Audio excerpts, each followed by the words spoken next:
బైబిల్లో రాయబడిన మిద్యానీయులు ఎవరు? అబ్రహాము భార్య అయిన శారా మరణించిన తర్వాత ఆయన కెతూరా అనే స్త్రీని వివాహం చేసుకున్నారు. ఆమె ద్వారా జన్మించిన కుమారులలో ఒకడు ఈ మిద్యాను. ఈ మిద్యాను వంశస్థులే తర్వాత మిద్యానీయులుగా పిలువబడ్డారు. అబ్రహాము తన ఆస్తి అంతటిని ఇస్సాకు ఇచ్చారు. అయితే కెతూరా ద్వారా పుట్టిన కుమారులకు బహుమతులు ఇచ్చి తూర్పు దేశాలకు పంపించారు. అక్కడే మిద్యానీయుల వంశం అభివృద్ధి చెందింది. బైబిల్ ప్రకారం వారు వ్యాపారం చేసేవారు. యోసేపును అతని సహోదరులు అమ్మివేసింది కూడా ఈ మిద్యానీయులకే. తరువాత మోషే ఐగుప్తు నుండి పారిపోయినప్పుడు దేవుడు మోషేను మిద్యాను దేశానికి నడిపించారు. కాలక్రమేణా మిద్యానీయులు దేవుని ప్రజలైన ఇశ్రాయేలీయులకు విరోధులయ్యారు.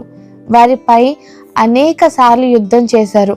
మోషే 12,000 మందితోనూ, గిద్యోను 300 మందితోనూ మిద్యానీయుల మీద యుద్ధం చేసినట్టు మనం బైబిల్ గ్రంథంలో చూడగలం.